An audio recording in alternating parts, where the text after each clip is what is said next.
Hello guys, this is sigma institute of excellence. आज हम पढ़ेंगे बीए का चैप्टर नंबर 2 का वन शॉट। ठीक है, ये जनरल ऑप्शन के साथ 6 मार्क का आता है, जनरल ऑप्शन के बिना भी 6 मार्क का ही आता है। इसका एक क्वेश्चन सेक्शन ए में आएगा ही आएगा। सेक्शन सी में क्वेश्चन नंबर 32 इसी चैप्टर से आएगा जो कि 2 मार्क का होगा, और सेक्शन डी में क्वेश्चन नंबर 50 लिख के देती हूँ, इसी चैप्टर से आएगा जो कि होगा 3 मार्क का। ठीक है, तो आज अपने इस चैप्टर को चालू करेंगे। इस चैप्टर का नाम क्या है? Principles of management. इंट्रोडक्शन कोई ज़रूरी नहीं है हमारे लिए। तो अभी हम पढ़ेंगे प्रिंसिपल ऑफ मैनेजमेंट का मतलब, meaning. Principle of management place role of a guide for the managers. Principle of management एक गाइड की तरह काम करता है। इस चैप्टर में इसके लिए सिर्फ एक ही वर्ड दे रखा है, गाइडलाइंस। ये क्या देता है? गाइडलाइंस देता है। किसके लिए? मैनेजर्स के लिए। In fact principle of management are not the rules. वो कोई रूल्स नहीं है, ठीक है, वो क्या है? गाइडलाइंस है। ये क्या है? It is only the sum and the substance of the assumption. हम जो भी अजम्पशन लगाते हैं, ठीक है, फिर ट्रेडिशन एंड एक्सपीरियंस, ये सबका पूरा टोटल सम है। ठीक है, डिफरेंट मैनेजमेंट के गुरु, अलग अलग मैनेजमेंट के गुरु ने ना obtain conclusion in different situation and it has been proven practical. देखो, मैनेजमेंट के जितने भी गुरुज हैं ना, उन्होंने कंक्लूजन ऑब्टेन किए अलग अलग सिचुएशन पे। उनको जो जो कंक्लूजन मिले हैं ना, उनको उन्होंने प्रूव भी किया है।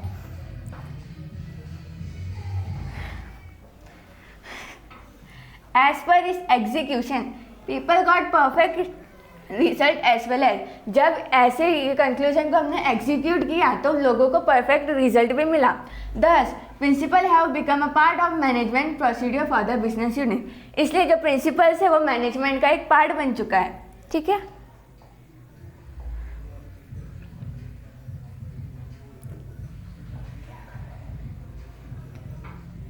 In a business unit, some rules, principle might be formed in relation to human behavior. सारे रूल्स और प्रिंसिपल ह्यूमन बिहेवियर को देख के ही बनाए जाते हैं। ठीक है, so the achievement of goal become easy. क्यों? क्योंकि बिजनेस किसकी वजह से चलता है? ह्यूमन की वजह से चलता है। तो सारे रूल्स और प्रिंसिपल किसके रिलेशन में बनेंगे? ह्यूमन बिहेवियर के लिए। ठीक है, और इसकी वजह से गोल कैसा हो जाएगा? ईजी हो जाएगा। This principle are called as a principle of management. इन्हीं सिद्धांत को अपने क्या बोलेंगे? Principle of management. ठीक है, फिर अब इसका कॉन्सेप्ट क्या कहता है? Management is a combination of an art and science. हमने चैप्टर 1 में पढ़ा, मैनेजमेंट किसका कॉम्बिनेशन है? आर्ट और साइंस का।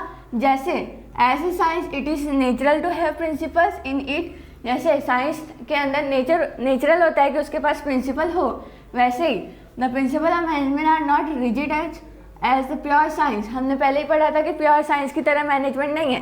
तो मैनेजमेंट के जो प्रिंसिपल है वो भी प्योर साइंस की तरह रिजिड नहीं है, बट दे आर फ्लेक्सिबल।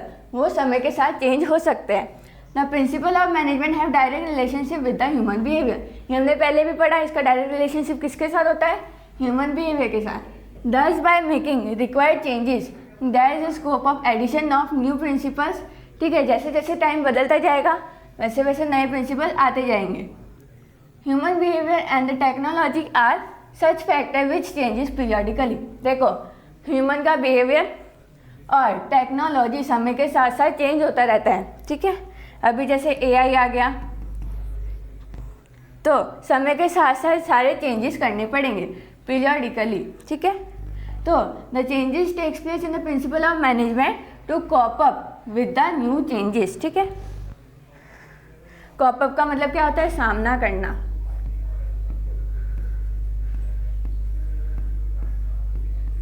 ठीक है, तो प्रिंसिपल ऑफ मैनेजमेंट में भी नए नए चेंजेस लाने पड़ते हैं ताकि वो भी नए चेंजेस का सामना कर सके। ठीक है, वो किसी से पीछे ना रहे। फिर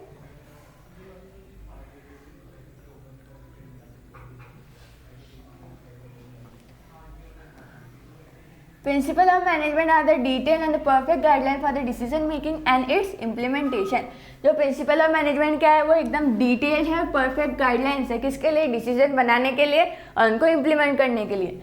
as per the principle of management the capability of the employee could be increase through various encouragement. देखो, हम लोग एनकरेज करके एम्प्लॉय की कैपेबिलिटी बढ़ा सकते हैं। ठीक है, उनको सही वेजेस दे दें, ठीक है, उनको मोटिवेट करें, उनका प्रमोशन कर दें, जिसकी वजह से एम्प्लॉय की कैपेबिलिटी बढ़ेगी। Example,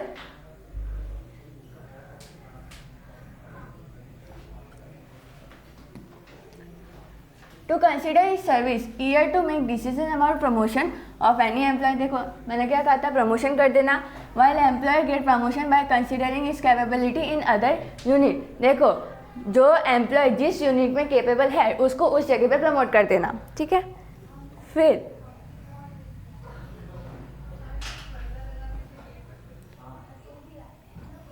it is very important to understand the difference between the principle of management and technique of management। देखो मैनेजमेंट, प्रिंसिपल ऑफ मैनेजमेंट और टेक्निक ऑफ मैनेजमेंट में अंतर समझना बहुत ज़्यादा इंपॉर्टेंट है। मेथड्स और technique are the set of steps taken to achieve the target. देखो हम लोग अलग अलग मेथड का यूज़ करते हैं, अलग अलग टेक्निक का यूज़ करते हैं ताकि हम अपना टारगेट अचीव कर सकते हैं। लेकिन जो प्रिंसिपल जो होते हैं ना, वो क्या होती है, गाइडलाइंस होती है। किसके लिए? For the decision which have been taken during the implementation.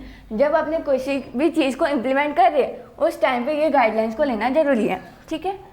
फिर of the technique, it is needful to understand the difference between the principle and values like technique.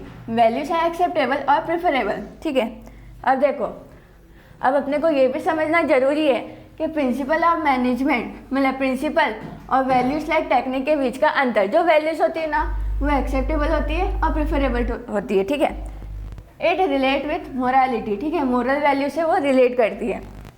While the principle are the universal truth and the guidelines, ठीक है। हर जगह क्या आएगा? Guidelines. किसके लिए? Human behaviour, ठीक है। अब इसका नेचर कैसा है?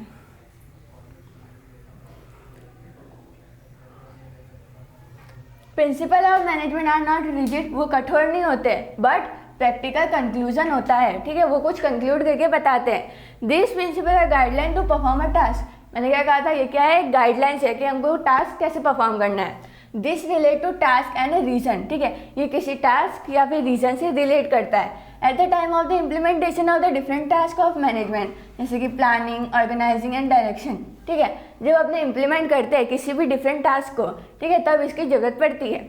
It provide guidelines to the manager for the decision making. जब अपने कुछ भी प्लान कर रहे होते हैं, ऑर्गेनाइज कर रहे होते हैं, डायरेक्ट कर रहे होते हैं, तो मैनेजर को इससे गाइडलाइंस मिलती है, ठीक है। गाइडलाइंस कौन प्रोवाइड करेगा? Principles. As per expert opinion mostly this principle are truth.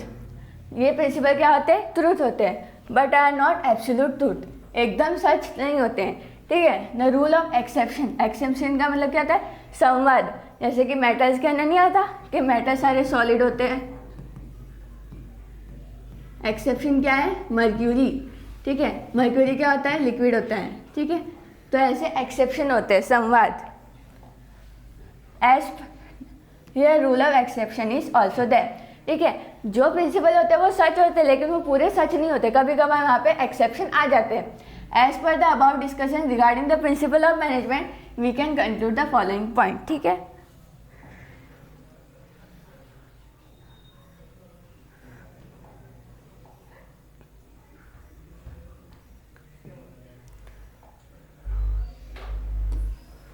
अब आएगा यूनिवर्सल एक्सेप्शन।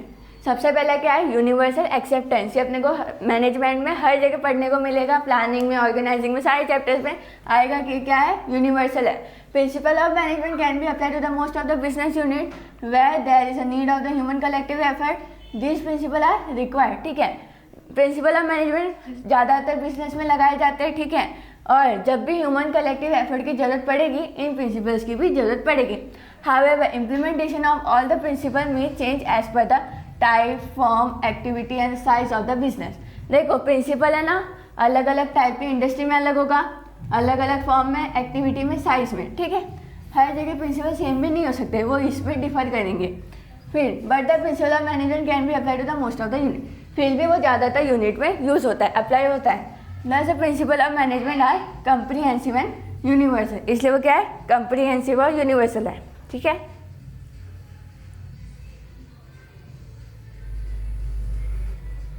फिर फ्लेक्सिबल, ठीक है। फ्लेक्सिबल मतलब चेंजेस आते रहेंगे, ठीक है, चेंजेस होता रहना है। Principle of management are not rigid, हमने पढ़ा कि वो कठोर नहीं होते, एक जगह स्थिर नहीं होते, बट इट इज़ फ्लेक्सिबल। जैसे जैसे टाइम बदलेगा वो भी बदलता जाएगा।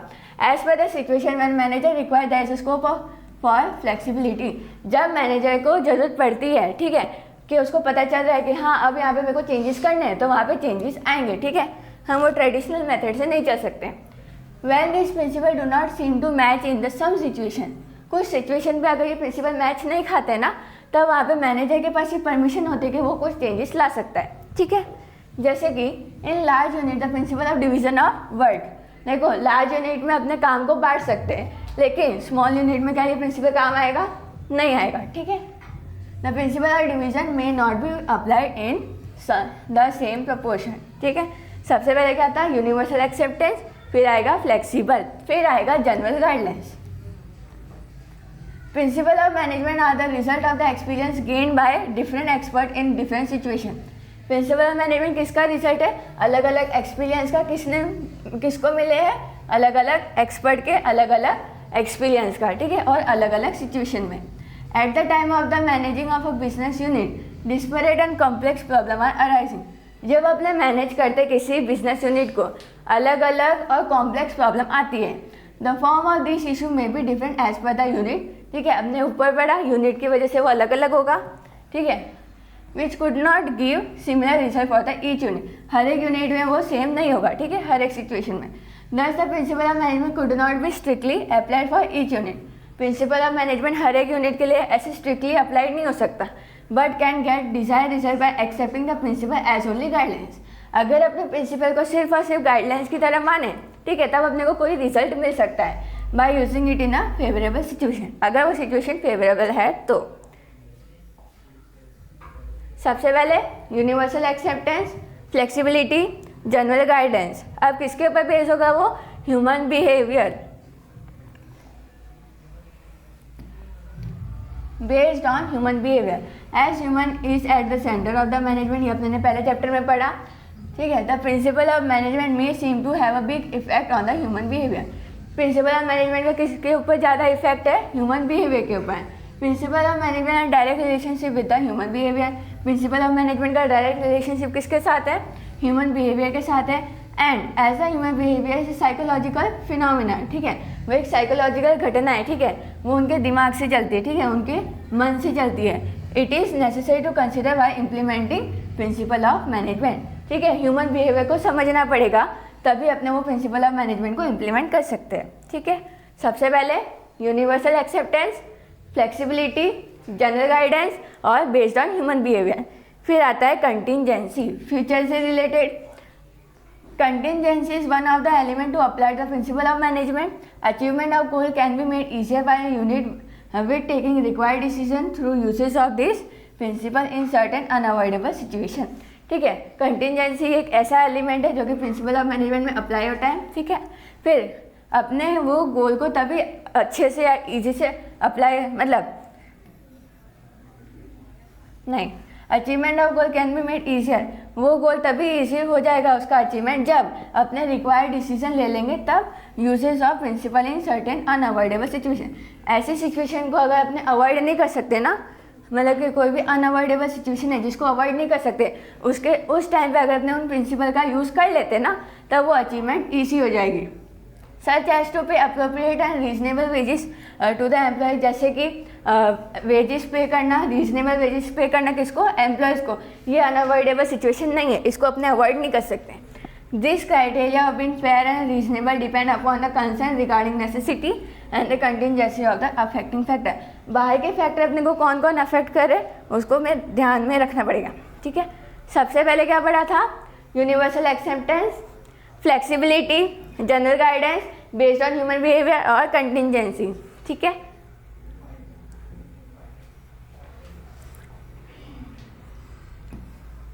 अब आएगा इम्पोर्टेंस, ये भी 3 मार्क में आ सकता है, ठीक है। Principle of management provides a vision to the managerial behaviour and highly affect the management work, ठीक है। वो एक नज़रिया प्रोवाइड करता है किसको? मैनेजरियल बिहेवियर को, और वो अफेक्ट भी करता है मैनेजमेंट के वर्क को। अगर अच्छे प्रिंसिपल, अच्छी गाइडलाइंस ली तो मैनेजमेंट भी अच्छा होगा। Manager are using it for the achievement of goals, ठीक है। मैनेजर इसको क्यों यूज़ करते हैं? ताकि वो इसका गोल अचीव कर सके बिजनेस का। This principle direct the manager for the decision making, ये प्रिंसिपल क्या है? एक डायरेक्शन प्रोवाइड करते हैं मैनेजर्स को। फिर thus principle of management play a key role for a unit. Its importance can be described as follows. सबसे पहले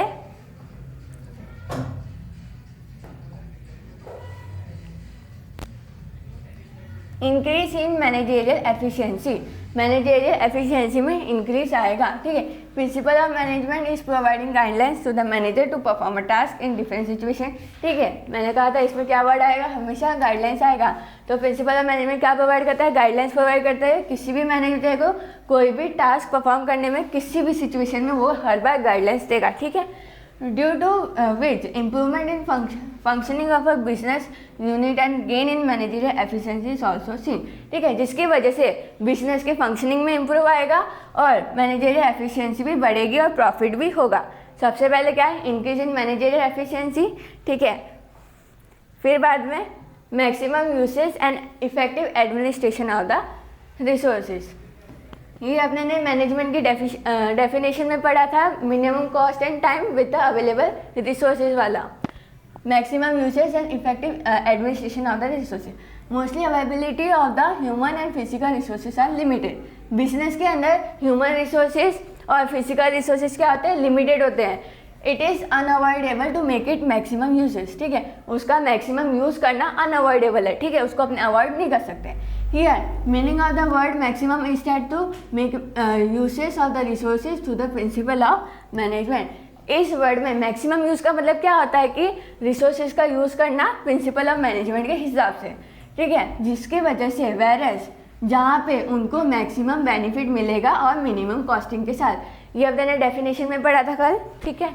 फिर सबसे पहले क्या था, इंक्रीज इन मैनेजरियल एफिशिएंसी, फिर maximum usage and effective administration of resources. फिर अब गाइडलाइंस देगा तो अच्छी गाइडलाइंस देगा, तो helpful for the scientific and logical decision. अब अच्छी गाइडलाइंस मिलेगी तो अपने कैसे लॉजिकल डिसीजन लेंगे, ऐसे फालतू से तो लेंगे नहीं। Decision should always be based on fact, हवा में तीर नहीं मारना है, फैक्ट्स के ऊपर बेस होगा, थॉटफुलनेस होगी, ठीक है। ऑब्जेक्टिव उसका कुछ हेतु होगा और जस्टिफाइबल होगा, ठीक है। ऐसे डिसीजन लेने जो कि फैक्ट के ऊपर बेस्ड होंगे, ठीक है। थॉटफुलनेस होगी उसके अंदर, उसका कोई हेतु होगा और अपने उसको जस्टिफाई कर सकते हैं, ठीक है। Moreover decision should be timely, reality based, time और रियलिटी के ऊपर बेस्ड होना चाहिए और इफेक्टिव भी होना चाहिए। Management principle provide key role for taking appropriate decision, ठीक है। तो प्रिंसिपल ऑफ मैनेजमेंट क्या है, की रोल प्ले करता है डिसीजन को बनाने में, ठीक है, अच्छा डिसीजन लेने में। Using management principle decision can be made appropriately, timely, without partiality and unbias. बिना किसी की पार्शियलिटी के, अनबायस के अपने अच्छे डिसीजन ले सकते हैं। किसकी वजह से, भगवान मैनेजमेंट प्रिंसिपल की वजह से, ठीक है।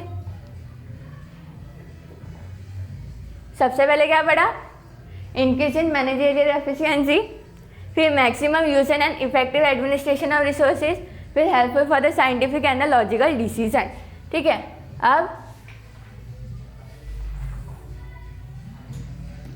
टू कॉप अप का मतलब क्या होता है, सामना करना with the changing business environment. Business का एनवायरनमेंट चेंज होता जाएगा तो भी उसका सामना करना है। Normally management principle are an ordinary guide, ये एक सिंपल सी ऑर्डिनरी गाइड होती है, but management principle are necessary to meet business environment in changing circumstances. जैसे जैसे टाइम बदलता है ना, उसके हिसाब से प्रिंसिपल ऑफ मैनेजमेंट को भी बदलना पड़ता है ताकि वो बिजनेस एनवायरनमेंट को मिल सके, उसका सामना कर सके, ठीक है। सबसे पहले क्या पढ़ा, increase in managerial efficiency, maximum usage and effective administration of resources, helpful for the scientific and the logical decision, to cope up with the changing business environment. अब सबसे लास्ट में क्या आएगा, टू फुलफिल सोशल रिस्पॉन्सिबिलिटी। अब देखो हमने business चालू कर दिया, ठीक है, ज़मीन हमारी थी नहीं थी, समाज की थी, हमने उनका मतलब हमने उनसे ज़मीन ली, ठीक है। अब हमारी भी तो कोई रिस्पॉन्सिबिलिटी है जिसको पूरा करना पड़ेगा अगर हमने बिजनेस चालू किया। Business is indivisible part of a community, community का वो इंडिविजिबल पार्ट है। Profit is consider as the aim of the business. हाँ, हम प्रॉफिट को बिजनेस का एम मानते हैं, गोल मानते हैं, पर वो सिर्फ उसी का गोल नहीं है, ठीक है। Development and progress of society are also aim of a business, ठीक है। सिर्फ और सिर्फ हमारा प्रॉफिट होना ये हमारा एम नहीं है, समाज का डेवलपमेंट और उसका प्रोग्रेस होना भी हमारा एम है बिजनेस यूनिट का, ठीक है। By effective implementation of the management principle business unit can easily achieve aims of the social responsibility. देखो उसका खुद का बिजनेस अगर प्रॉफिट कर रहा है तो बाहर जो कि सोशल रिस्पॉन्सिबिलिटी को भी वो पूरा करेगा।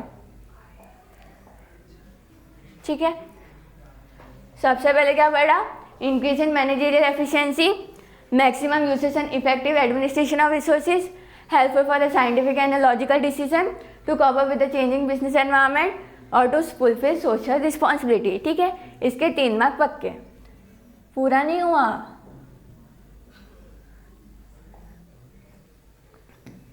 फिर useful for the research, training and development. ठीक है, management principle main part of management thought, किसका मेन पार्ट है, मैनेजमेंट थॉट का। ठीक है, only by using management principle task of training, education and development is possible. ठीक है, principle of management को यूज करके हम टास्क ऑफ ट्रेनिंग, एजुकेशन, ठीक है, ये सब पॉसिबल है। Like now aptitude test, aptitude test are taken for the appointment in various business unit. ठीक है, एप्टीट्यूड टेस्ट, इसके बारे में अपने चैप्टर 5 में पढ़ेंगे, 5th है, स्टाफिंग के अंदर है। Aptitude tests are taken for the appropriate appointment in various business units. These aptitude tests are prepared through research and by implementing and using management principles through which appropriate employees are appointed. ठीक है, aptitude test कब दिया जाएगा, appointment के दौरान।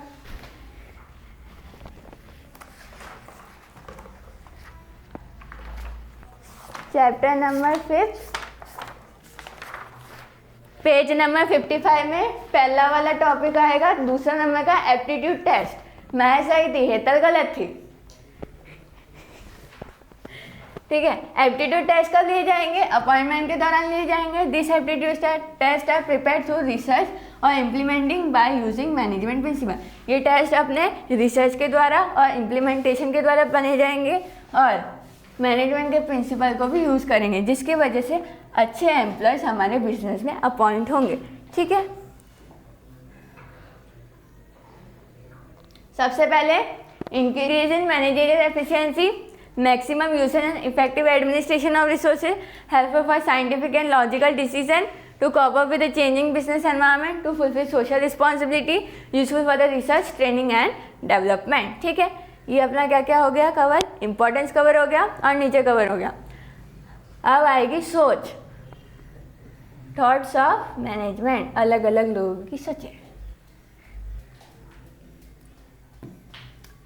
Thoughts of management, ठीक है, इसमें सबसे ज़्यादा इंपॉर्टेंट तो क्लासिकल और न्यू क्लासिकल थियरी आती है। ठीक है, management thought are the outcome of the research, studies and research in the field of management. Every thought represent its unit of observation. देखो सब लोगों की अलग अलग सोच होती है और वो अलग अलग ऑब्जर्वेशन को मानते हैं। ठीक है, रिप्रेजेंट करते हैं। Many management gurus have represented different principle by separate opinion. अलग अलग मैनेजमेंट गुरुज ने, ठीक है, उनके खुद के प्रिंसिपल अलग अलग ओपिनियन से बताए। ठीक है, सो मैनी ब्रांचेस, सब ब्रांचेस हैव बीन डेवलप्ड, जिसकी वजह से अलग अलग ब्रांचेस और सब ब्रांचेस बनी है।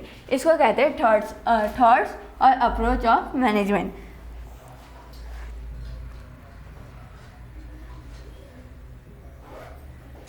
ये भी 3 मार्क में आ सकती है।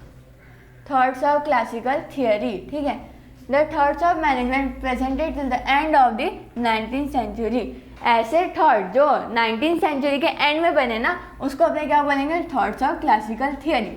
क्या बोलेंगे, थॉट्स ऑफ क्लासिकल थियरी, जो कि 19th सेंचुरी के अंत में बने हैं। ठीक है, main promoter of the thought of classical theory ये कौन कौन है। देखो एमसीक्यू में आएगा, नहीं 1 मार्कर में या 2 मार्कर में आएगा कि मेन प्रमोटर कौन थे क्लासिकल थॉट के। तो तुम लोगों को क्या क्या नाम लिखना है, Frederick Taylor, Max Weber, Gilbert, Henry Gantt and Henry Fayol. ठीक है, हेनरी फायोल के अपने अलग से पढ़ेंगे और फ्रेडरिक टेलर के अपने अलग से पढ़ेंगे। ठीक है, तो मेन प्रमोटर कौन कौन थे, Frederick Taylor, Max Weber, Gilbert, Henry Gantt and Henry Fayol. ठीक है, अब Taylor's contribution in the thoughts of classical theory is very important. अब इसके अंदर तुमको क्लासिकल थियरी में सबसे ज़्यादा याद तुमको टेलर को रखना है, फ्रेडरिक टेलर को रखना है। ठीक है, तो Taylor's contribution in the thoughts of classical theory is very important. Scientific management principle presented by Frederick Taylor also exist in the thought. ठीक है, तो फेडरिक टेलर ने क्या प्रेजेंट किया है, साइंटिफिक मैनेजमेंट के प्रिंसिपल, ठीक है। फिर ये जो थॉट है क्लासिकल थियोरी में भी आए गए हैं, इवन टुडे, अभी तक आज भी ये एग्जिस्ट करते हैं। Approach of scientific management favour scientific principle by the time and motion study, ठीक है। ये भी आएगा 1 मार्कर के अंदर कि अप्रोच ऑफ साइंटिफिक मैनेजमेंट क्या फेवर करता है, साइंटिफिक प्रिंसिपल बाय टाइम, समय के साथ साथ, और गति को भी वो पढ़ता है, मोशन यानी गति, ठीक है। फिर main contribution of scientific principle lies in separation specialisation in management, progressive wages system, responsibility and scientific distribution of task. इसमें इतना सब कुछ लिखना जरूरी नहीं है। सबसे पहले तुम लोगों को ये लिखना है कि कब प्रेजेंट हुआ था, 19th सेंचुरी में, फिर इसके मेन प्रमोटर कौन थे, और फिर बाद में फेडरिक टेलर ने क्या क्या कंट्रीब्यूशन किया, और फिर contribution of Henry fair in the thought of classical theory is also significant. तो हेनरी फेयर ने भी जो कंट्रीब्यूशन किए ना वो भी सिग्निफिकेंट है क्लासिकल थियरी में। He significantly contributed to the thought of management by presenting general principle of management, जो कि 14 उसने प्रेजेंट किए, जो कि अपने पीछे पढ़ेंगे। He decided level of different task in the business unit and try to decide the limit of the task. तो हेनरी फेयर ने क्या किया ना कि अलग अलग लेवल डिसाइड किए अलग अलग टास्क के, फिर उनके लिए एक लिमिट भी सेट कर दी, ठीक है। To perform managerial duties at the time at a different level, he also provided universal principle of management as a guidelines, ठीक है। Apart from this there is a contribution of Max Weber, ठीक है। Max Weber का भी थोड़ा contribution था into thoughts of classical theory till the end of the 19th century. अब इसके ना कुछ लिमिटेशन आएंगे।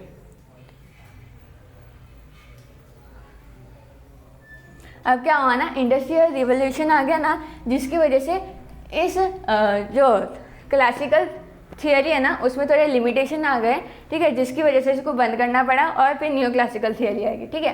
Till the end of the 19th century format size started to change due to industrial revolution, ठीक है। ऐसे रिजल्ट नीड फॉर चेंजेस, देखो changes लाने पड़ेंगे। It is arrive due to some limitation of the thoughts of classical theory. इस thought में थोड़े limitation थे जिसकी वजह से इसको बंद किया गया। Like importance of financial motivation, ठीक है, ये इसका लिमिटेशन है। ये भी तुम लोगों को पूछ सकते हैं कि लिमिटेशन ऑफ क्लासिकल थियरी में क्या क्या आएगा, ठीक है। Less importance to human approach और इन्फॉर्मर रिलेशन, ठीक है। तो इसके अंदर क्या क्या चीज़ें याद रखने की जरूरत है। सबसे पहले तो ये कब बना था, कब प्रेजेंट हुआ था, 19th सेंचुरी के एंड में, ठीक है। इसके मेन प्रमोटर कौन थे, Frederick Taylor, Max Weber, Gilbreth, Henry Gantt and Henry Fayol, ठीक है। ये भी तुम लोग लिख देना।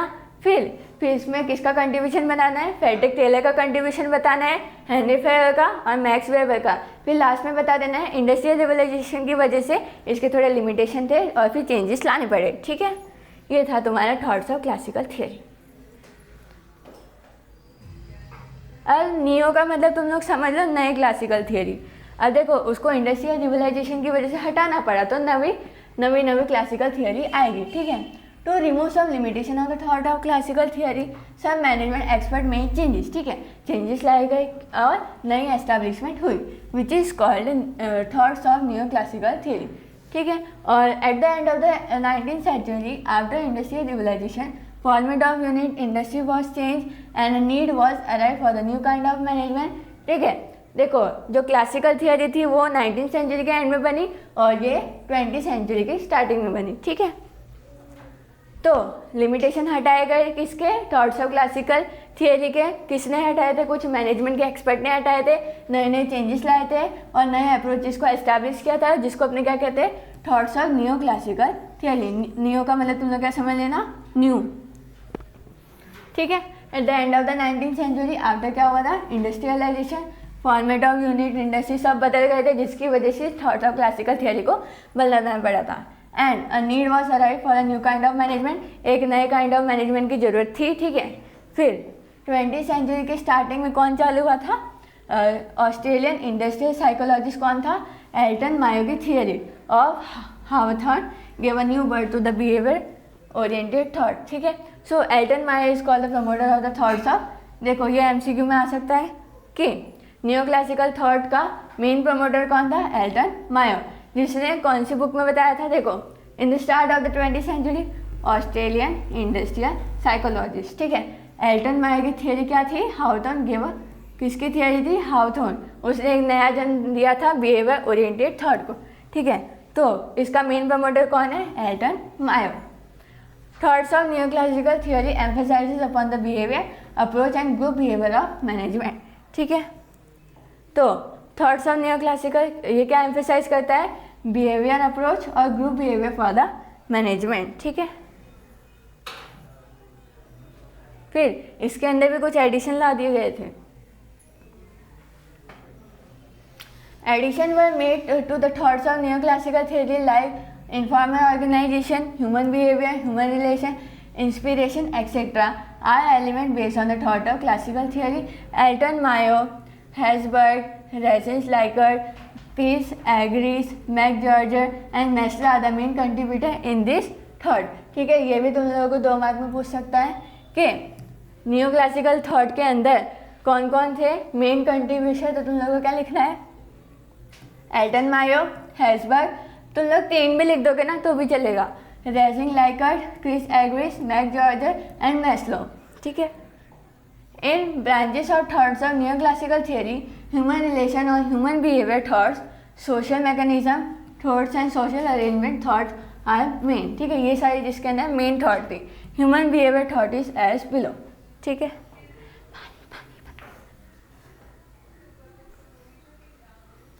ठीक है, तो thoughts of new classical theory के अंदर अपने क्या क्या पढ़ा? सबसे पहले कि लिमिटेशन हटाए गए किसके? थॉट्स ऑफ क्लासिकल थियरी के, जिसकी वजह से न्यू क्लासिकल थियरी एस्टैब्लिश हुई, ठीक है। क्यों? क्योंकि 19th सेंचुरी के अंदर इंडस्ट्रियल रिवोल्यूशन आ गया था, जिसके अंदर कुछ कुछ चेंजेस करने पड़े थे। फिर 20th सेंचुरी के अंदर कौन आए थे? ऑस्ट्रेलियन इंडस्ट्रियल साइकोलॉजिस्ट एल्टन मायर की एक थियरी आई थी, कौन सी?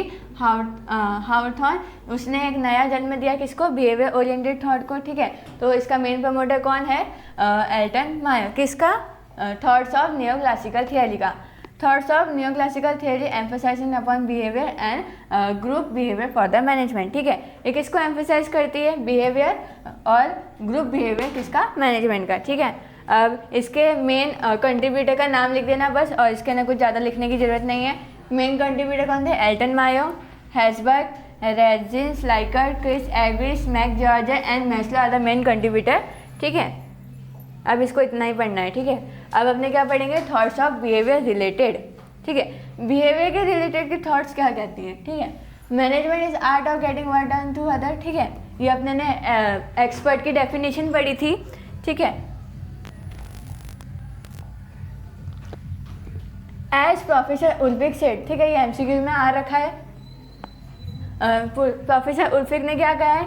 Manager man and your man will manage rest of all. ये अपने ने कब पढ़ा था? अगर आप अपने आदमियों को, बिजनेस के आदमियों को अगर संभाल लोगे, एम्प्लॉयज़ को संभाल लोगे, तो वो आपका बिजनेस भी पूरा संभाल लेंगे, ठीक है। तो प्रोफेसर उल्फिक ने क्या कहा है? You manage your man and your man will manage rest of all, ठीक है। Likewise, employee or a person is having an important place in a unit, ठीक है। जैसे एम्प्लॉय का एक इम्पॉर्टेंट प्लेस होता है यूनिट में, ठीक है। अगर वो संभल गया तुमसे बिजनेस से, ठीक है, तो फिर बिजनेस भी सफल है। Since the management is being done by a person, management कौन कर रहा है? एक पर्सन कर रहा है। Management study becomes a study of inter human relationship. Main point of management task is of the human behaviour and human relation.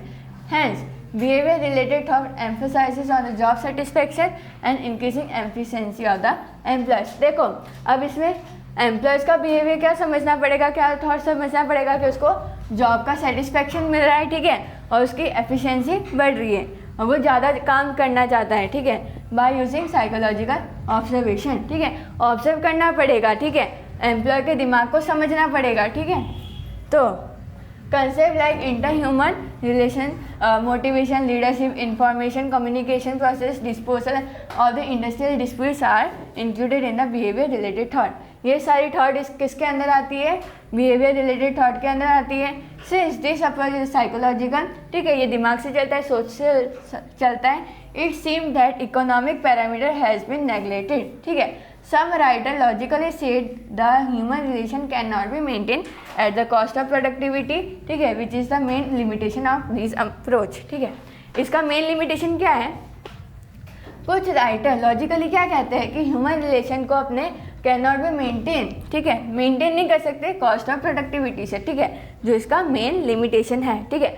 Behaviour related thought में अपने को एम्प्लॉयज़ के बिहेवियर को जानना है, ठीक है, उनको जॉब का सेटिस्फेक्शन मिलना चाहिए, ठीक है, उनकी एफिशिएंसी बढ़नी चाहिए, ठीक है, और साइकोलॉजिकल ऑब्जर्वेशन करना पड़ेगा, ठीक है। सबसे पहले क्या पढ़ा था? Thoughts of classical theory, thoughts of new classical theory और बिहेवियर रिलेटेड थॉट। फिर मॉडर्न मैनेजमेंट,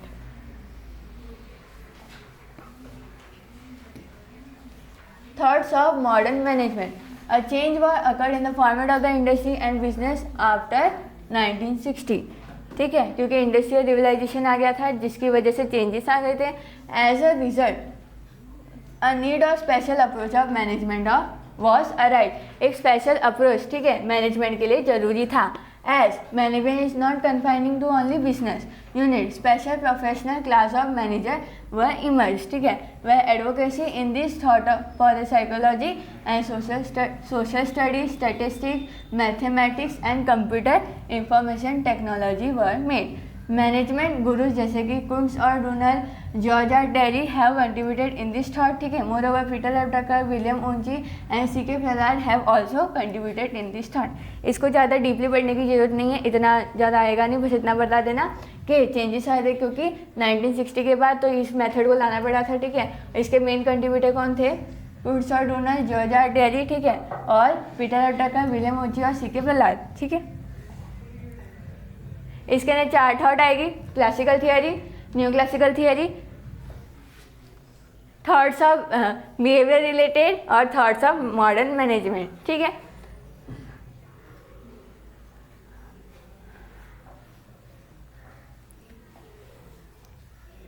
कौन आएगा? Frederick Winslow Taylor, principle of scientific management.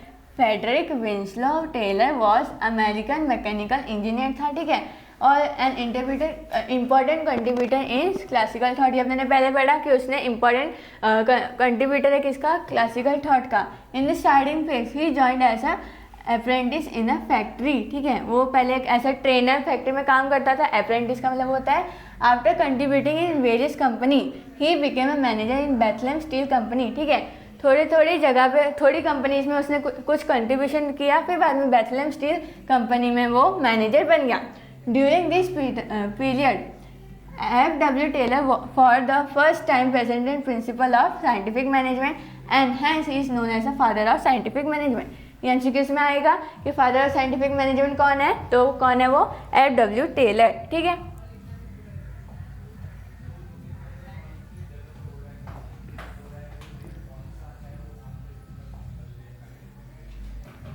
अब देखो, इन एनी बिजनेस यूनिट, किसी भी बिजनेस यूनिट में नॉर्मली 2 क्लासेस आर इंपॉर्टेंट। एक तो होता है ओनर का, एक होता है वर्कर का, ठीक है। बिजनेस यूनिट में 2 क्लासेस होते हैं, एक होता है ओनर और एक होता है वर्कर, ठीक है।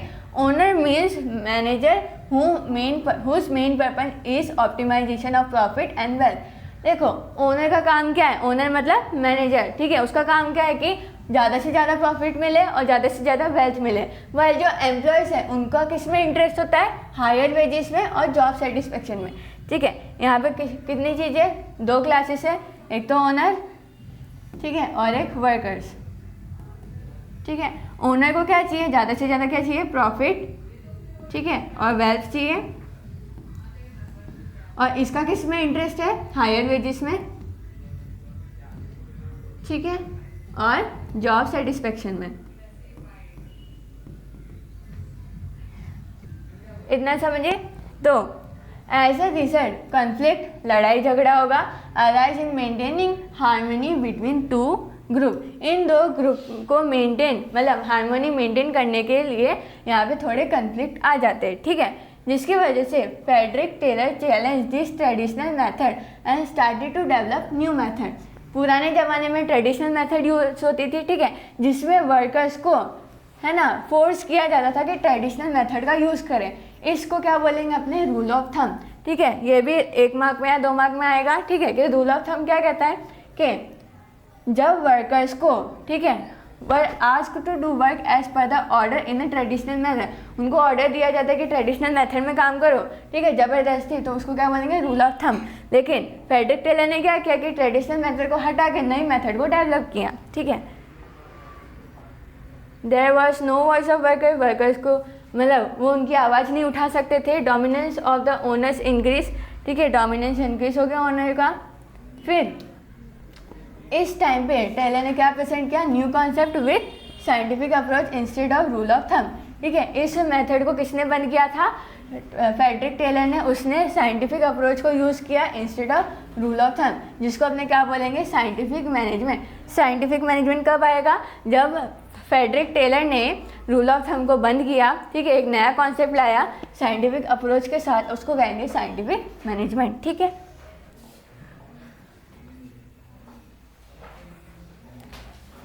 अब इसका meaning, scientific management is a mental revolution on the part of the particular unit of the employees in the factory, ठीक है। तो साइंटिफिक मैनेजमेंट का एक मेंटल रिवॉल्यूशन है, ठीक है, on the part of a particular unit of a employees in the factory, हर एक एम्प्लॉयज के लिए।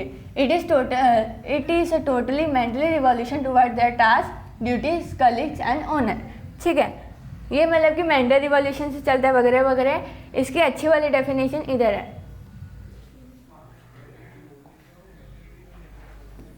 तो Taylor define scientific management as, ये भी एमसीक्यू में आ सकता है कि ये किसने बोला था, कि knowing exactly what you want your man to do, ठीक है। अगर तुमको अच्छे से पता है कि तुम अपने आदमियों से क्या काम करवाना चाहते हो, and then to see that, अगर वो सही से करता है कि नहीं, किस वे में, in the best and the cheapest way, ठीक है, तो वो होगा साइंटिफिक मैनेजमेंट। देखो, सबसे पहले तो तुम लोगों को ये जानना है कि तुमको अपने आदमियों से क्या काम करवाना है, knowing exactly what you want your man to do, ठीक है, and then see to it that क्या वो एकदम बेस्ट और चीपेस्ट वे में कर रहे हैं, ठीक है, उसको बोलेंगे साइंटिफिक मैनेजमेंट।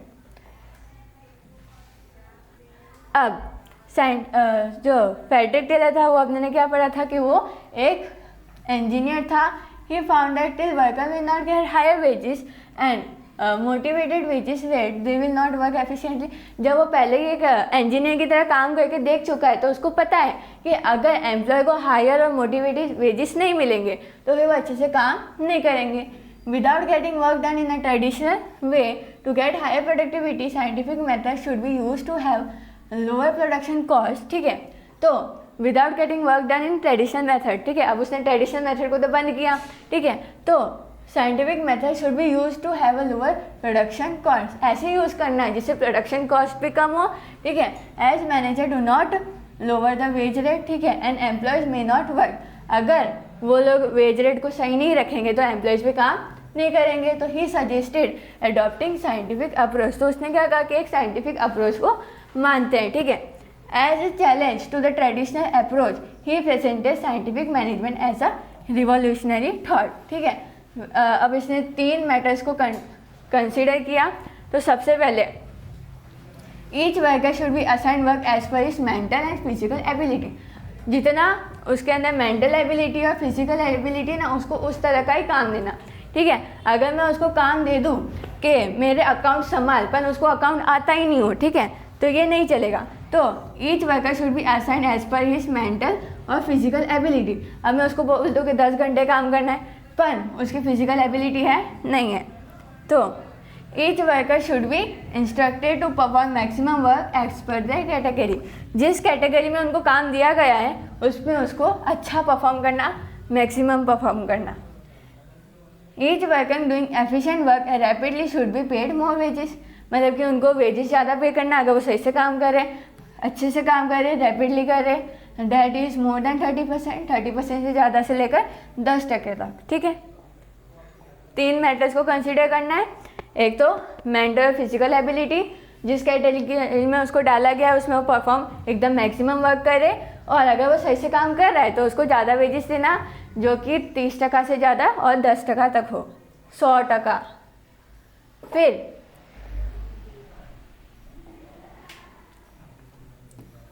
अब क्या आएगा, प्रिंसिपल ऑफ साइंटिफिक मैनेजमेंट, ठीक है। Frederick Taylor scientific approach was a revolutionary act, ठीक है, उसने एक रिवॉल्यूशनरी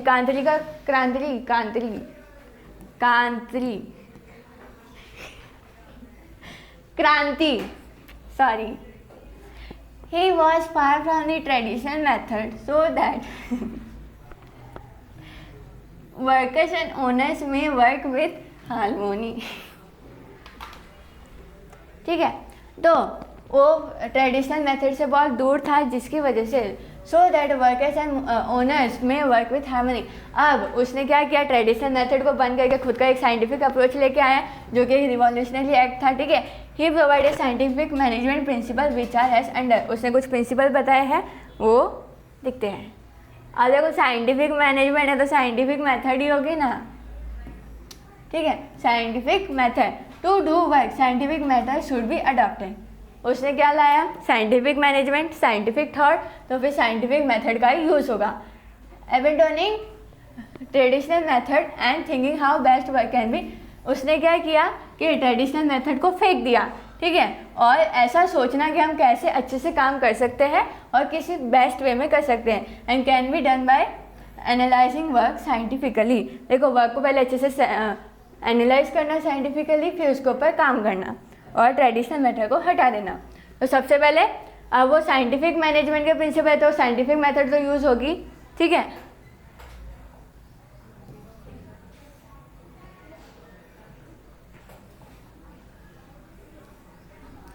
अब आएगा planning and implementation. Instead of workers doing planning and implementation, it should be like expert make planning and workers should follow it. देखो क्या ऐसा होगा कि अलग अलग वर्कर अलग अलग प्लानिंग कर रहा है, फिर अलग अलग इम्प्लीमेंटेशन कर रहा है? नहीं, ऐसा करना चाहिए कि जो एक्सपर्ट है ना उसको ये काम सौंप देना चाहिए, किसका, प्लानिंग और इम्प्लीमेंटेशन का, और वर्कर को ये सारी चीज़ों को फॉलो करना है। देखो वर्कर प्लान नहीं करेगा, वर्कर इम्प्लीमेंट नहीं करेगा, इससे अच्छा किसी एक्सपर्ट को पकड़ो, उसको बोलो कि कुछ प्लान करे, कुछ इम्प्लीमेंट करे, और वो वर्कर उसको फॉलो करेंगे, ठीक है।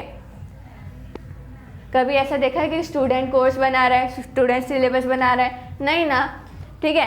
और जो तो ये काम किसका है, टीचर्स का है, फिर स्टूडेंट उसको फॉलो करेंगे।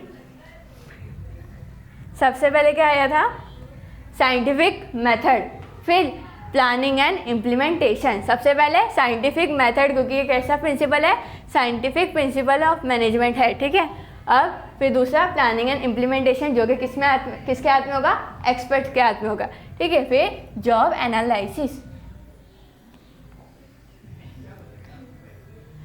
अगर देखो जॉब को अच्छे से एनालाइज कर लिया ना, कि job analysis the best way to get work done speedily with the lower cost. अगर मैंने समझ लिया कि मेरे आदमी को इस काम को ऐसे करवाना है, ठीक है, बेस्ट वे में करवाना है, तो वो काम जल्दी भी होगा और कम कॉस्ट पे भी होगा, ठीक है। Increase productivity can reduce cost of production. अगर मैंने प्रोडक्टिविटी बढ़ा दी, ठीक है, तो मेरा कॉस्ट ऑफ प्रोडक्शन कम हो जाएगा। आफ्टर स्टडिंग टाइम और मोशन और फैटिग, मैंने टाइम को समझ लिया, ठीक है, कि कैसे प्रोडक्शन बढ़ाना है, मैंने मेरी गति को समझ लिया, मेरी बिजनेस की गति क्या है, ठीक है।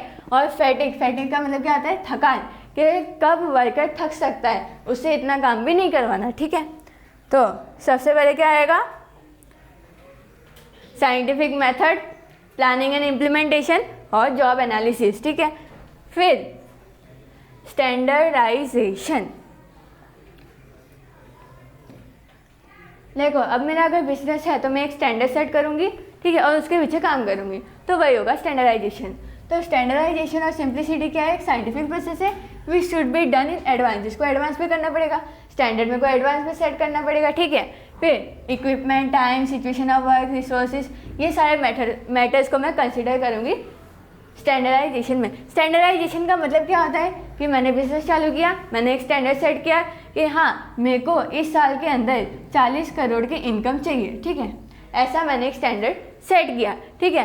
तो ये मैं पहले से एडवांस में चल के चलूँगी, ठीक है। और फिर बाद में मैं किन किन मैटर को कंसिडर करूँगी कि मेरे इक्विपमेंट कैसे होंगे कि मेरे को 40 करोड़ की इनकम हो, ठीक है, टाइम कितना लगेगा, जैसे मैंने 1 साल का सोचा, फिर सिचुएशन कैसे रहेगा मेरा वर्क का, और रिसोर्सेज क्या क्या चाहिए, ये मैटर्स कंसिडर होंगे, ठीक है।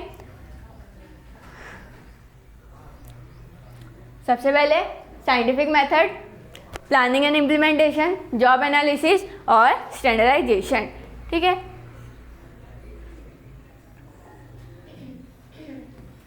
अब क्या आएगा, scientific selection and training. Selection of worker should be done appropriately and scientifically. अगर मैं किसी को सिलेक्ट कर रही हूँ, किसी वर्कर को सिलेक्ट कर रही हूँ, ठीक है, तो वो अप्रोप्रिएट होना चाहिए और साइंटिफिक होना चाहिए।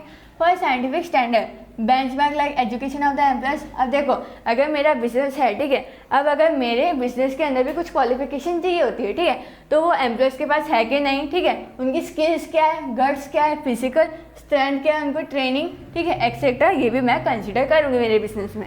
More over an employee should be assign such that must be according to his education. ठीक है, जैसे कि मैंने कहा, अगर मैंने किसी को बोला कि अकाउंट संभाल ले, पर उसको अकाउंट नहीं आता, पर उसको बाकी सारी चीज़ें, मतलब कितना माल मेरा बिकेगा ये उसको देखना आता है, जल्दी से जल्दी माल ट्रांसपोर्ट करवाना ये उसको आता है, ठीक है, तो वो उसके एजुकेशन के हिसाब से होना चाहिए, स्टडी के हिसाब से और स्किल से हिसाब से, तभी मेरा बिजनेस सही चलेगा। ठीक है, that should be use of training to increase efficiency. अब मेरे को मेरे बिजनेस में ट्रेनिंग करवानी पड़ेगी, जिसकी वजह से एम्प्लॉयज़ की एफिशिएंसी बढ़ेगी टाइम टू टाइम। ठीक है, also different kind of scientific test should be use to know their work interest. उनका वर्क का इंटरेस्ट, उसको किस किस काम में इंटरेस्ट है ना, वो उसको असाइन कर देना। सबसे पहले scientific method, planning and implementation, job analysis, standardisation और साइंटिफिक सिलेक्शन एंड ट्रेनिंग। फिर अगर पैसा होगा तो पैसे के पीछे कोई भागेगा, तो उनको फाइनेंशियल मोटिवेशन देना। क्या देना? Financial motivation. ठीक है, skill worker should be given financial and other kind of motivation. अगर मैं बोल दूँ कि काम अच्छे से होगा तो मैं प्रमोशन कर दूंगी, या फिर क्या दूंगी? पैसा। अब आज के ज़माने में हर कोई पैसे के पीछे भागता है, तो उनको मोटिवेशन भी पैसों से देना पड़ेगा। तो जो अच्छा वर्कर है, अच्छा काम करता है, उसको फाइनेंशियल और अदर काइंड ऑफ मोटिवेशन देना जरूरी है। Different kind of motivated wage scheme, ठीक है, have been recommended for that. अलग अलग मोटिवेटेड वेज स्कीम ये उसको रेकमेंड करनी चाहिए। This wage system must be adopted on the basis of individual productivity of the employee. ठीक है, their wages should be decided not as the speculation but should be scientifically study. ठीक है, उनका wage rate अपने को ऐसे ही अंधा फटका नहीं रखना, उनको साइंटिफिकली स्टडी करके फिर उनको वेज रेट डिसाइड करना। ठीक है, तो सबसे पहले scientific method, planning and implementation, job analysis, standardization, scientific selection and training, फिर फाइनेंशियल मोटिवेशन, फिर क्या आएगा? इकोनॉमिकल। तो during the implementation of the scientific management, scientific and technical base are not only considered. ठीक है, जब हमने इम्प्लीमेंट करते हैं साइंटिफिक मैनेजमेंट को, तब साइंटिफिक और टेक्निकल बेस को कंसिडर नहीं करना चाहिए। ठीक है, but emphasize on how low productivity cost is also there. अपने को इन बातों पे भी जोर देना चाहिए कि on low productive cost, low production cost is also there, कि प्रोडक्शन कॉस्ट भी कम होना चाहिए, इस बात पे भी जोर देना चाहिए।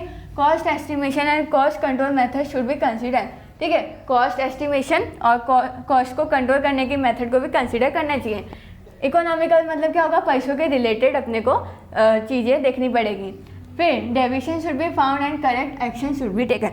अगर इकोनॉमिकल वे में अगर कुछ भी मेरे को डेविएशन मिल रही है, ठीक है, प्रॉब्लम अराइज हो रही है, तो उसको भी करेक्ट करना। ठीक है, अब सबसे पहले क्या आएगा? Scientific method, planning and implementation, फिर जॉब एनालिसिस, स्टैंडर्डाइजेशन, फिर scientific selection and training, financial motivation और इकोनॉमिकल, फिर इसका लास्ट क्या है? Mental revolution. ठीक है, ये अपने मीनिंग में पढ़ा था कि क्या है? मेंटल रिवॉल्यूशन है। There should be mental revolution for the achievement between the owners and the workers. ये अपने ने समझा कि ओनर को क्या चाहिए? प्रॉफिट चाहिए, वेल्थ चाहिए, पर वर्कर को क्या चाहिए? हायर वेज रेट और फिर job satisfaction. Mental revolution reduces stress between owners and worker. जो मेंटल रिवॉल्यूशन है क्या? स्ट्रेस कम करता है। तुम लोगों को पता है, हमने पढ़ा कि इन दोनों के बीच में कॉन्फ्लिक्ट आते हैं, ठीक है, झगड़ा होता है। ठीक है, तो जो मेंटल रिवॉल्यूशन है क्या? स्ट्रेस कम करता है ओनर्स और वर्कर्स के बीच में, और जिसकी वजह से achievement of goal become easy. ठीक है, तो आज अपने क्या क्या पढ़ा? प्रिंसिपल ऑफ साइंटिफिक मैनेजमेंट के प्रिंसिपल क्या क्या है? पहले तो क्या होनी चाहिए? साइंटिफिक मैनेजमेंट, साइंटिफिक मेथड होनी चाहिए, planning and implementation, job analysis, standardization, scientific selection and training, financial motivation, economical and mental revolution. ठीक है, अब कितना बचा? तो थोड़ा है। ठीक है, अब अलग अलग टेक्निक का यूज़ करते हैं। अब मैंने इन चीज़ों को बहुत बार पढ़ा कि टाइम को समझना पड़ेगा, गति को समझना पड़ेगा, अलग वेज रेट को स्टडी करना पड़ेगा। तो technique of principal of scientific management क्या कह रहा है? टाइम स्टडी, मोशन स्टडी और डिफरेंट वेज रेट स्टडी। देखो ये 3 मार्क में पूछा ना, तो एक एक मार्क में ये तीनों लिख देना। ठीक है, तो time study means scientific study being done for the time required to complete a certain part of task. Time study, अपने को टाइम को समझना पड़ेगा कि एक टास्क को कंप्लीट करने के लिए कितना टाइम लगता है। ठीक है, whatever time is decide to finish this work in normal circumstances is called standard time. जो भी टाइम अपने डिसाइड करते हैं एक काम को पूरा करने के लिए नॉर्मल सर्कमस्टेंसेज पे कि बाहर का कोई चीज़ अफेक्ट नहीं कर रहा, उसको क्या बोलेंगे? स्टैंडर्ड टाइम बोलेंगे। ठीक है, as per Taylor a task should be finish in the prescribed time and it's careful study is time study. देखो टेलर क्या कहता है कि एक टास्क को हमेशा प्रिस्क्राइब टाइम में जो टाइम बताया गया है उसी टाइम में कंप्लीट करना है और उसको केयरफुल स्टडी करना है, जिसको अपने क्या बोलेंगे? Time study.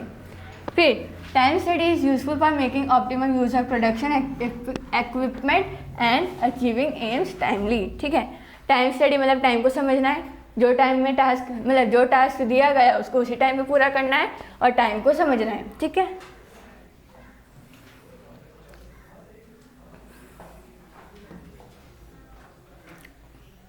फिर आएगा मोशन। मोशन मतलब गति।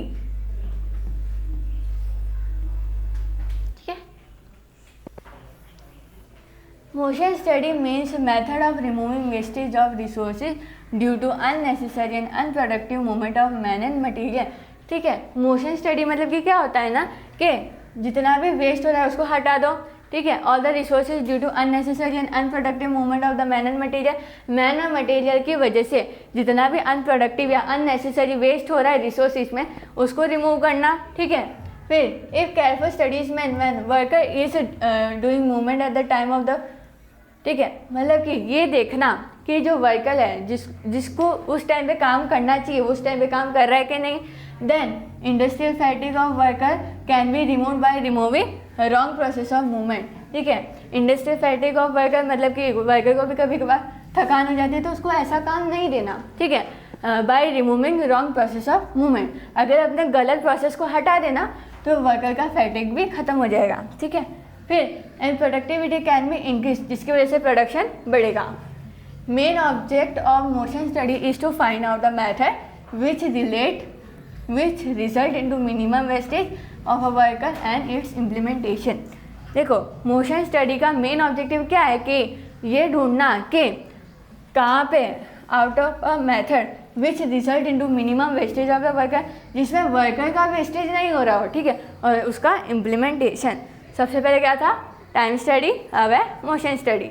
मोशन स्टडी भी हो गया, अब आएगा differential wage rate study.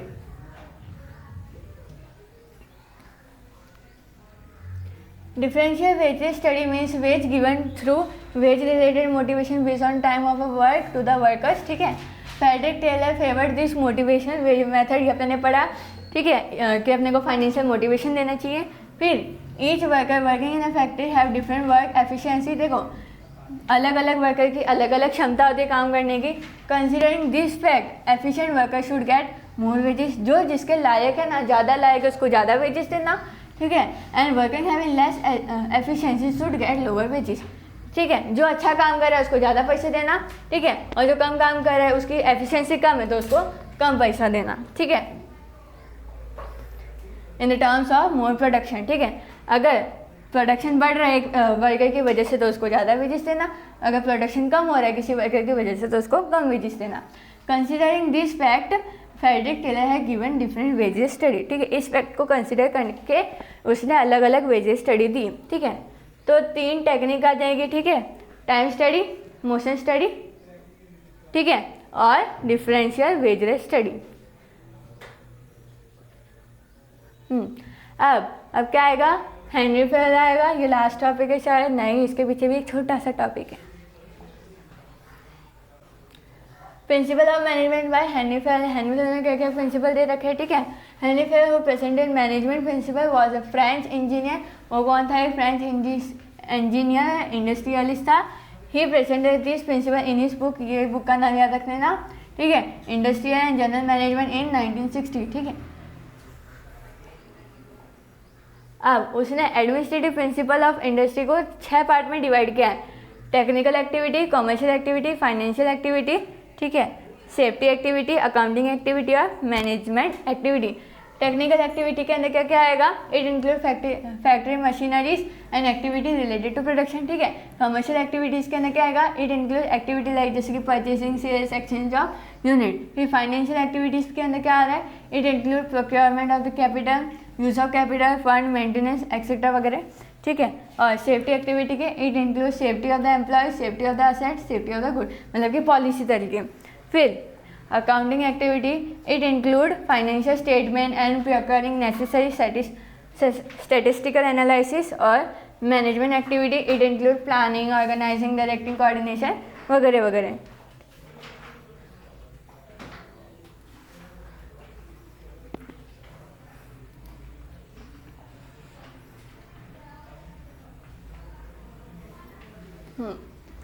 The principle developed by Henry Fair were totally new. He believed that to become successful manager in any industry unit, only knowledge is not essential. देखो Henry Fayol ने एक बहुत ही नए नए principal को develop किया, ठीक है। वो ये मानता था कि सक्सेसफुल मैनेजर बनने के लिए सिर्फ और सिर्फ नॉलेज ही जरूरी नहीं है, ठीक है, but it required to be aware with the suitable functioning method of the respective industrial unit format, ठीक है।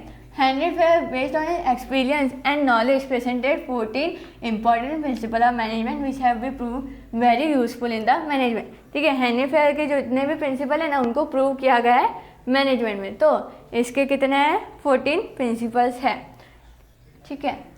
Division of work, authority and responsibility, discipline, unity of command, unity of direction, subordination of individual interest to the general interest, remuneration, centralization, scale chain, order, equality, stability of the personnel tenure, initiative, esprit de corps.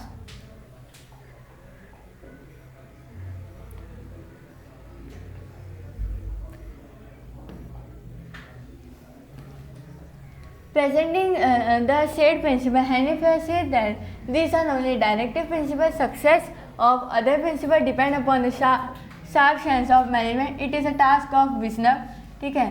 इसको समझ सको तो समझ लेना। Explanation of this principle can be given as under. अब सबसे पहले फटाफट इसके सारे प्रिंसिपल्स को खत्म करेंगे।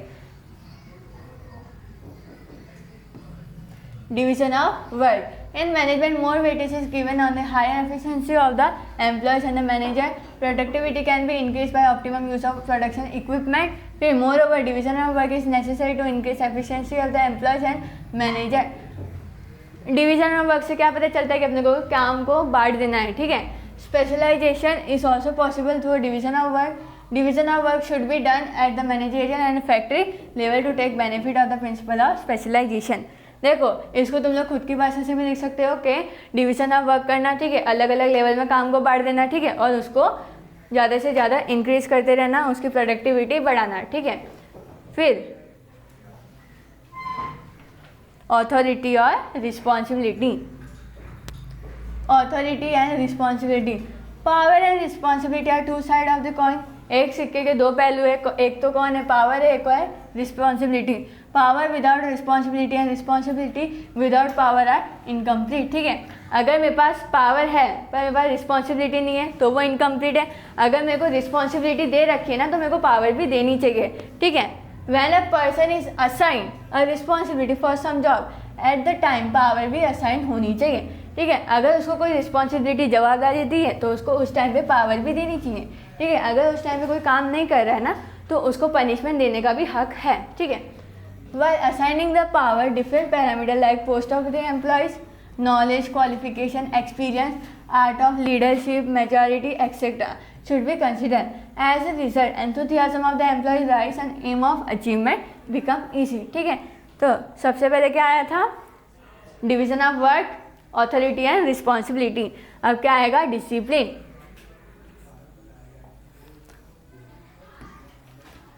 डिसिप्लिन ठीक है, optimum use of equipment and the consistency of the activity are very much necessary for industrial discipline. Discipline create a certain kind of harmonious environment. ठीक है, एक स्कूल क्यों चलती है? क्योंकि उसके अंदर डिसिप्लिन होता है, नहीं तो इतने बच्चों को कोई संभाल सकता है नहीं। ठीक है, तो जो डिसिप्लिन है ना वो एक हार्मोनियस एनवायरनमेंट क्रिएट करती है। ठीक है, तो ऐसा ही डिसिप्लिन इंडस्ट्री के अंदर भी होना चाहिए। तो industrial discipline establish by certain kind of rules and code of conduct. ठीक है, as a result governance take place in the unit. ठीक है, तो रूल्स और कोड ऑफ कंडक्ट एस्टैब्लिश करने चाहिए। क्यों? क्योंकि डिसिप्लिन चाहिए। अगर रूल्स और कोड ऑफ कंडक्ट आएगा तो उसके अंदर गवर्नमेंट का भी इन्वॉल्वमेंट होगा। ठीक है, when employees are more, employees ज़्यादा है तो control become easy through discipline. ठीक है, एंड कोड ऑफ कंडक्ट, अगर एम्प्लॉयज ज़्यादा हैं, ठीक है, तो डिसिप्लिन और कोड ऑफ कंडक्ट की वजह से उनको कंट्रोल करना ईजी है। Employee interest in job increases. ठीक है, अगर एनवायरनमेंट सही है, ठीक है, तो वर्कर का भी जॉब का इंटरेस्ट बढ़ेगा। फिर manager even can take work easily, वो काम भी सही से कर सकते हैं। Supervision and clear and appropriate contract between worker and owner.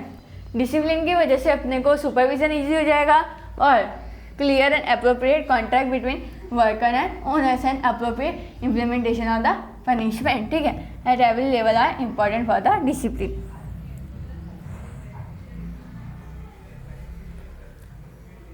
सबसे पहले क्या आएगा? Division of work, authority and responsibility और डिसिप्लिन। ठीक है, अब क्या आएगा? Unity of command.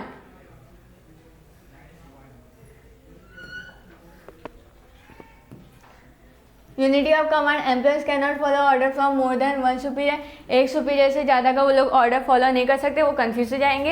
Hence this principle show that the employee should get order from only one superior. ठीक है, अब देखो एक क्लास है, उसके अंदर मैंने 4 टीचर रख दिए, तो स्टूडेंट कंफ्यूज हो गए कि नहीं कि किसका ऑर्डर मानना है, ए का मानना है, बी का मानना है, सी का मानना है, डी का मानना है। इससे अच्छा मैं एक टीचर रखूँ, एक सुपीरियर रखूँ, तो स्टूडेंट भी कंफ्यूज नहीं होंगे। ठीक है, तो hence this principle shows that the employee should get order from only one superior for any job or the activity। अब इसको तुम लोग बिजनेस में डाल दो। It means that employee should be responsible to only one superior for the particular job or the department। अगर मैंने एक डिपार्टमेंटल हेड रखा है तो सारे एम्प्लॉयज़ को किसको जवाबदार होना पड़ेगा? उसी एक सुपीरियर को। ठीक है, due to this principle confusion never arise among employee, जिसकी वजह से कन्फ्यूजन नहीं होगा, जैसे मैंने कहा था। And in regards to order, if more than one orders are given, that create confusion among employees and industrial discipline cannot be maintained। ठीक है, सबसे पहले division of work, authority and responsibility, discipline, unity of command. ठीक है, अब fifth वाला क्या कहता है कि unity of direction. Planning is an outline for the future. देखो प्लानिंग फ्यूचर से रिलेटेड होती है। This can be done through the job division and specialization if deviation are found in planning. अगर प्लानिंग के दौरान कुछ अड़चनें आती है, ठीक है, then the direction guidelines is provide, तब उसको गाइडलाइंस में लेगी, ठीक है, प्लानिंग के अंदर, ताकि वो इम्प्रूव हो सके। This direction should be given by superior authority. ये जो डायरेक्शन कौन देगा? एक सुपीरियर अथॉरिटी देगा। कोई वर्कर डायरेक्शन देगा? नहीं देगा। By during this coordination of all the task and effort can be done easily, जिसकी वजह से कोऑर्डिनेशन और अचीवमेंट ऑफ टास्क कैसा हो जाएगा? ईजी हो जाएगा। फिर according to this principle there should only be one superior employees group and this group should be doing job for only one purpose. देखो अगर मैंने एक ग्रुप बनाया है, अगर एक ग्रुप बनाया है जिसके अंदर एक सुपीरियर है, बाकी सारे एम्प्लॉयज़ हैं, ठीक है, तो वो सबके सब एक गोल के लिए ही काम करने चाहिए। ठीक है, एक पर्पस ही होना चाहिए, सबका अलग अलग पर्पस नहीं होना चाहिए। तो सबसे पहले क्या आता है? डिवीजन ऑफ वर्क, ठीक है, authority and responsibility, discipline, unity of command, unity of direction. ठीक है,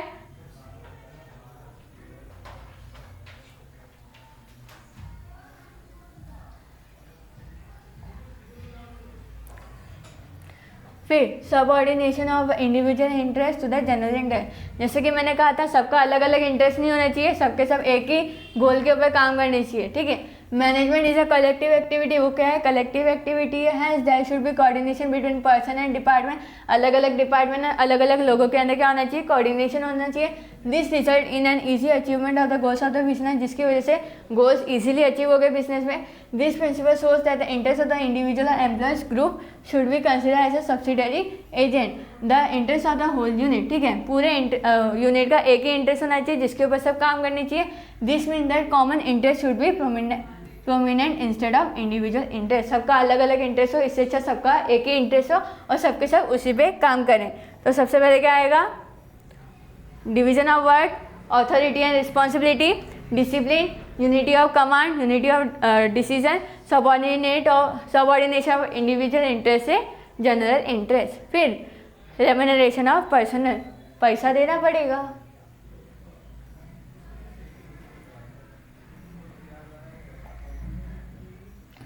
रेम्यूनरेशन का दूसरा मतलब भी क्या होता है? वेज। ठीक है, remuneration means return against the services provided by the employ. जो एम्प्लॉय सर्विस प्रोवाइड कर रहा है उसको सामने भी कुछ देना, कोई भी फ्री फोकट में कुछ करेगा नहीं। According to this principle remuneration to the employees of the company should be suitable होना चाहिए, आइडियल पेमेंट होना चाहिए of the wages, make stronger relationship between owners and employ. ठीक है, अगर मेरा वेज सिस्टम अच्छा है, आइडियल है, ठीक है, तो ओनर और एम्प्लॉय के बीच में अच्छा रिलेशन होगा, बवाल नहीं होगी।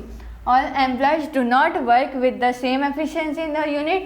There are some efficient employees, ठीक है, who are giving more production and doing more work. ठीक है, ये डिफरेंट वेजेस स्टडी को घुसा दिया इसके अंदर। ठीक है, कुछ एम्प्लॉय ऐसे भी होते हैं जो ज़्यादा काम करते हैं जिसकी वजह से प्रोडक्शन बढ़ता है, ज़्यादा काम करते हैं, ठीक है, तो उनको भी ज़्यादा पैसा देना पड़ेगा।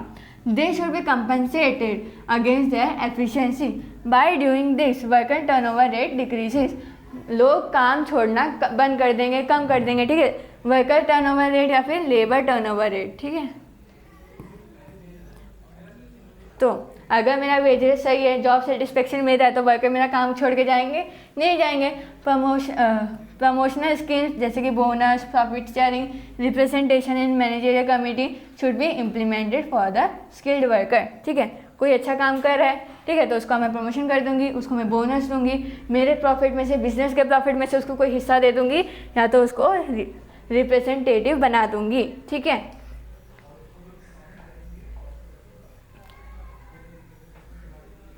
सबसे पहले क्या पढ़ा? Division of work, authority and responsibility, discipline, unity of command, unity of direction. ठीक है, फिर subordination of individual interest to general interest, फिर रेम्यूनरेशन ऑफ पर्सोनल, फिर आएगा centralisation.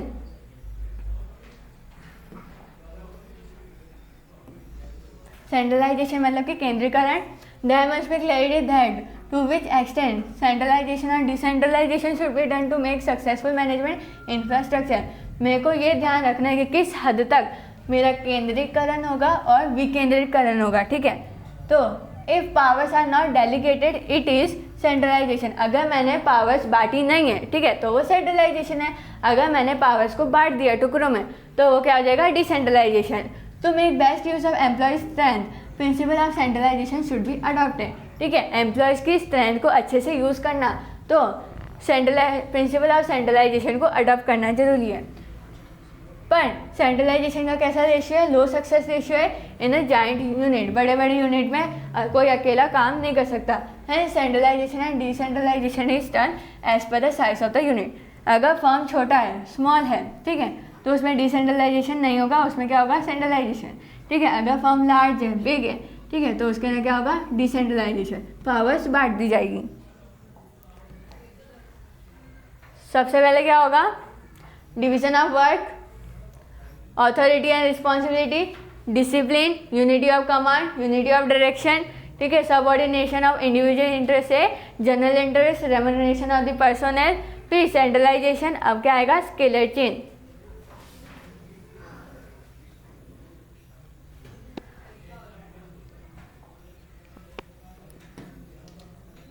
This principle emphasising on creating change from the top level management to bottom level employees.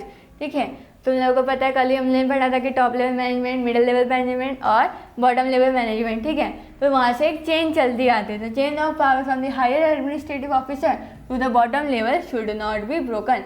ठीक है, ये जो चेन चलती आती है कि टॉप लेवल मैनेजमेंट से, मिडिल लेवल से और बॉटम लेवल तक, ठीक है, ये जो चेन चलती आ रही है वो टूटनी नहीं चाहिए। ठीक है, तो powers and responsibility should be vested as per the respective level, ठीक है, ऐसे बांटना चाहिए जितना powers and responsibility should be vested as per the respective level, वो उसके लेवल के हिसाब से होनी चाहिए, ठीक है। Employees working in a unit should be aware of who is responsible to whom, ठीक है, जो भी एम्प्लॉयज जिस भी यूनिट में काम कर रहे हैं उनको इस बात का ध्यान होना चाहिए वो किसको रिस्पॉन्सिबल है। फिर as a result scalar chain occur, जिसकी वजह से स्केलर चेन बनती है जो कि टॉप लेवल से बॉटम लेवल तक चलती है, ठीक है। तो सबसे पहले क्या पढ़ा था, division of work, authority and responsibility, discipline, unity of command, unity of direction, फिर सबऑर्डिनेशन ऑफ इंडिविजुअल इंटरेस्ट से जनरल इंटरेस्ट, फिर रेम्यूनरेशन ऑफ पर्सोनल, फिर सेंट्रलाइजेशन और स्केलर चेन। अब 10 नंबर क्या कहता है, order.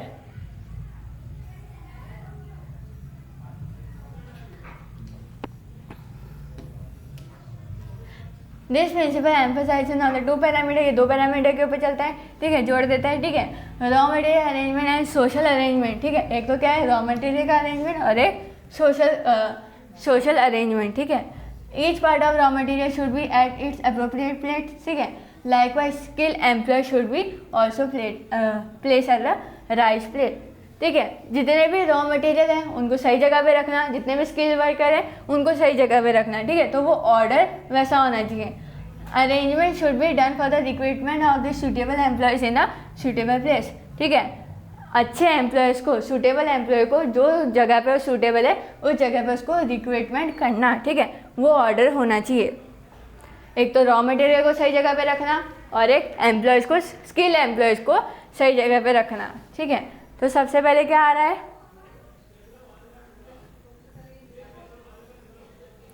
Division of work, authority and responsibility, discipline, unity of command, unity of direction, subordination of individual interest से general interest, remuneration of personnel, centralisation, scalar chain, order. अब आएगा equality.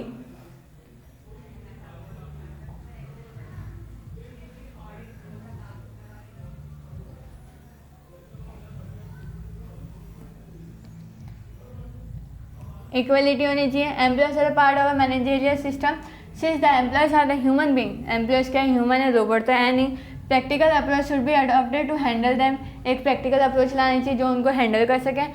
Superior should be behave appropriately and uniformly while taking work from them, जो भी superior है, ठीक है, उनको उससे सही से बात करना चाहिए, हाँ, सही से काम करना चाहिए, ठीक है, और यूनिफॉर्मली लेना चाहिए जब वो काम ले रहा हो। Effort should be made to establish equality in unit in a formal या फिर informal way instead of legal और the traditional way. Behaviour of employees based on a faithfulness, attitude, uniformity and justice, ठीक है, मतलब कि equality होना चाहिए। तो फिर आएगा stability of personal, permanent and stable employees are asset of any business unit and employees can develop himself by remaining to one unit and contributing in the achievement of goals of the business unit, ठीक है। Stable होना चाहिए, ठीक है। Permanent और stable employ क्या होते हैं, असेट होते हैं किसी भी बिजनेस यूनिट के, ठीक है। एक एम्प्लॉय अपने आप को तभी डेवलप कर सकता है जब वो उसी यूनिट में रह के और उसी यूनिट की अचीवमेंट के ऊपर ध्यान दे, ठीक है। As the employee remains for a long time in any unit, his knowledge of the system result into more productivity and also decrease labor turnover rate, ठीक है। अगर वो उसमें लंबे वक्त तक है तो क्या उसकी लेबर टर्नओवर रेट होगी, नहीं होगी, वो कम होगी, ठीक है। There should be an arrangement for the promotion training, इन सब की क्या होनी चाहिए, अरेंजमेंट होनी चाहिए, ठीक। फिर आएगा initiative. As a quality of entrepreneurship is necessary for the industrialist, in the same way there should be quality of initiation. अगर कोई एम्प्लॉय सामने से काम करना चाहता है, ठीक है, वो सामने से बोले आज मैं ये काम करूँगा वो काम करूँगा, जिससे क्या होगा, मेरी बिजनेस में प्रोडक्टिविटी बढ़ेगी, ठीक है। Industrialist should provide such atmosphere that initiation may be encourage, ठीक है। ऐसा एटमोसफियर बनाना चाहिए जिसमें एम्प्लॉय सामने से आके बोले कि हमको काम करना है। Due to initiation strength of independent working in an employ develop, ठीक है, ये डेवलप होगी and it increase the leadership quality, उनकी लीडरशिप क्वालिटी भी बढ़ेगी। फिर esprit de corps, esprit de corps मतलब कि feeling of oneness. Success of an industrial unit lights in mutual relation of a manager देखो ये क्या बोल रहा है कि एकता में रहना, सबके साथ चलना, and there should be harmony in both classes, दोनों क्लासेस में क्या होनी चाहिए, हार्मनी होनी चाहिए। Manager should generate group feeling among employees, ठीक है, मैनेजर को एम्प्लॉयज के साथ यूनाइटेड रहना चाहिए, ठीक है। If employees will work together then achievement of goal become easy, अगर सब साथ में काम करेंगे तो गोल अच्छे से अचीव होगा। Henry Fayol said that the above list is not the last list of management principle. Henry Fayol क्या कहता है, ये जो लिस्ट दी है वो लास्ट लिस्ट नहीं है, ठीक है। Manager can add new principal on the base of the experience, research और नॉलेज, ठीक है। जो मैनेजर है वो नए नए प्रिंसिपल्स बना सकते हैं उनके एक्सपीरियंस, रिसर्च और नॉलेज की वजह से। This principle can be implemented in the all kind of activity, जैसे कि बिजनेस, इकोनॉमी और पॉलिटिकल, सोशल, ठीक है। एक बार फटाफट से देख लेते हैं।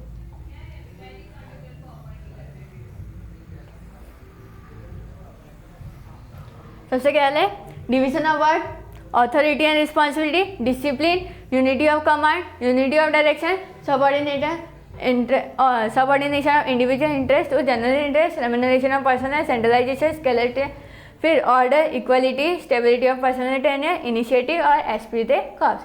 ये थे 14 प्रिंसिपल, किसके थे, हेनरी फेयर के थे। और लास्ट छोटा सा पैराग्राफ मैंने कहा था कंट्रीब्यूशन ऑफ, इसको प्लेन रीडिंग से खत्म कर देंगे। Peter F Drucker in the field of management. Peter F Drucker 1905 as well as well known managerial leader was also famous writer, philosopher and an educator. जो Peter F Drucker है, ठीक है, वो एक मैनेजरियल लीडर है, साथ साथ वो एक फेमस राइटर, फिलोसोफर और एजुकेटर है। There was a change in the global business arrangement due to the globalisation, need of development of new methods of the management was arise. फिर Peter F Drucker favour for the more importance to human asset in the business unit. फिर Peter F Drucker important contribution was management by objective, इसको याद रख लेना। इसका main contribution क्या था, management by objective, and principle of self regulation are main, ठीक है। About the management by the objective he said that there should be uniformity in aim of the employees and manager for the achievement of the aim. Management by objective is too much effective for different business formatted unit. Their contribution lies in human resources management, marketing management, stress. Hence Peter F. Drucker is called the father of modern management, ठीक है। ये last की line याद रखना कि father of modern management कौन है, Peter F Drucker. चलो खत्म, बाय बाय।